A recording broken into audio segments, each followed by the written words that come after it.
Sorry it's taken me so long. I know it's been a while since I made a video. Again, I apologize. Life got busy, unfortunately, and things got put to the wayside, and one of those was my YouTube videos. So I figured it's Christmas time. I'm doing baking and cooking.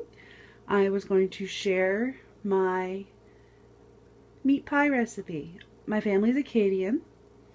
One of our family traditions is to have meat pie on Christmas morning, and I'm going to share that video with you right now. So to get started with your meat pies,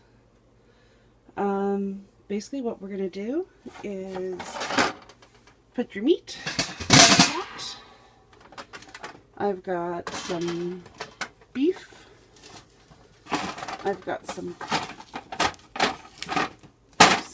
pork. I've got chicken. It's all frozen, so it's going to have to cook a long time. You can use any kind of meat. You can even use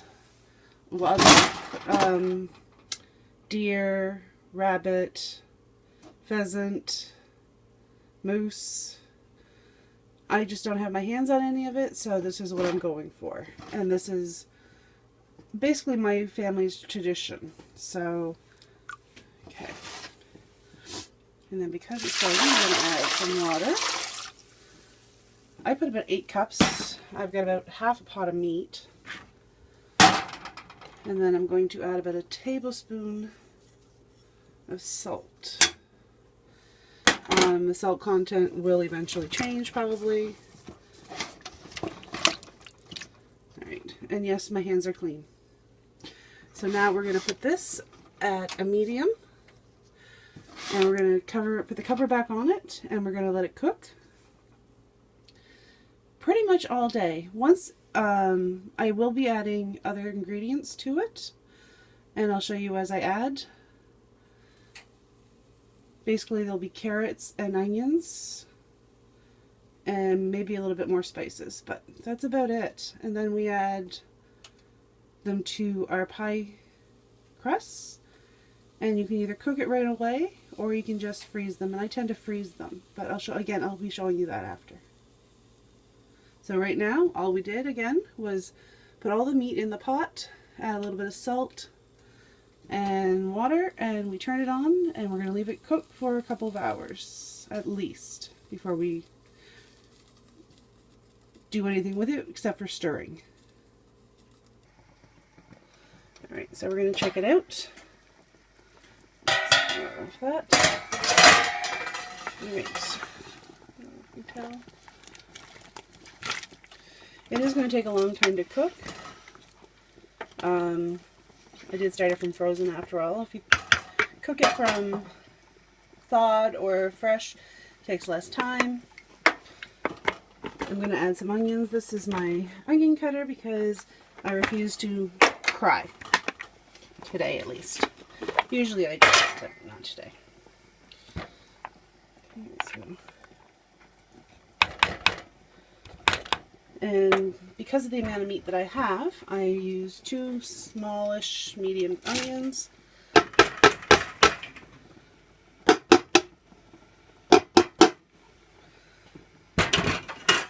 Maybe use it now.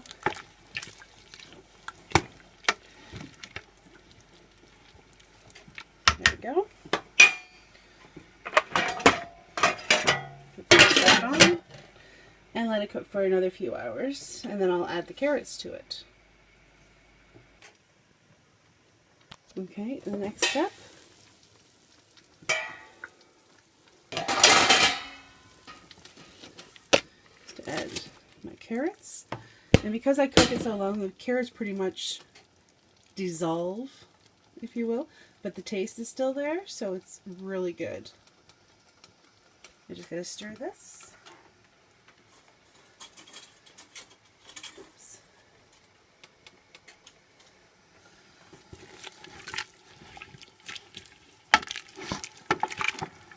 Pot is very hot.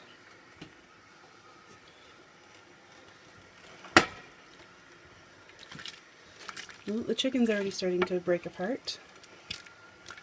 That's a good sign.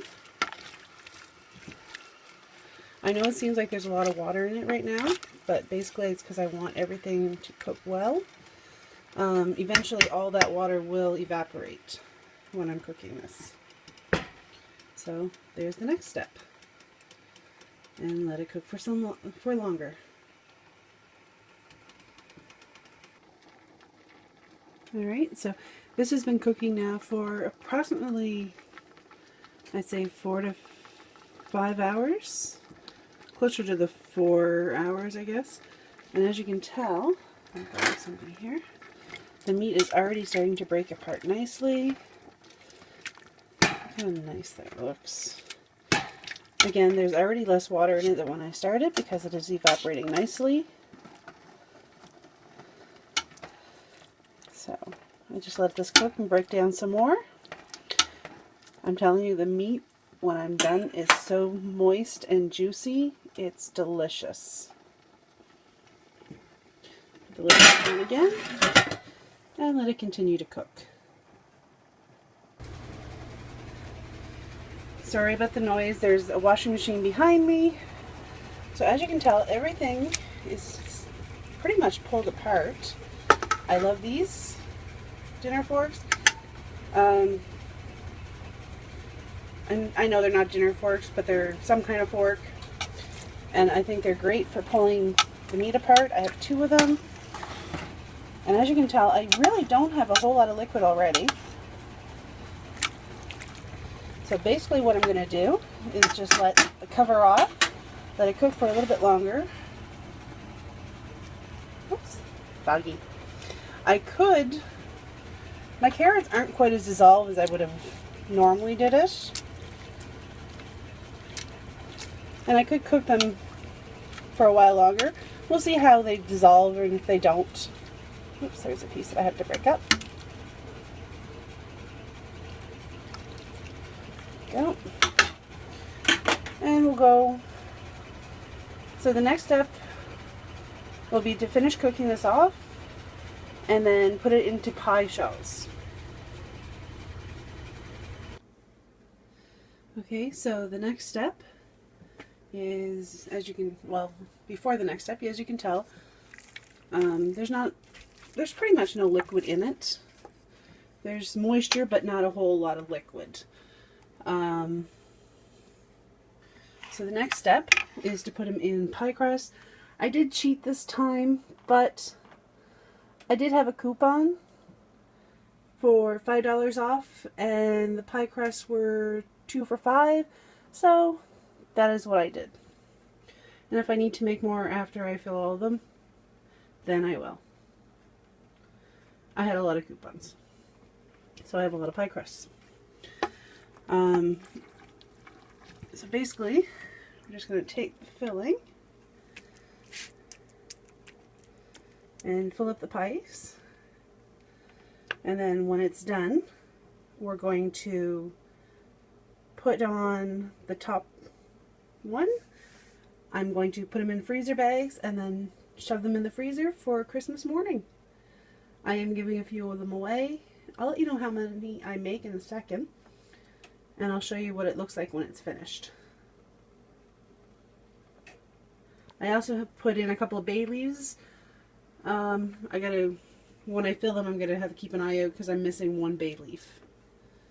So, and that pot's for supper. So here goes. So we made 6 meat pies today. Now I'm just going to put them in Ziploc baggies with the cooking instructions. And from there, it will be just time to wait to enjoy it on Christmas morning.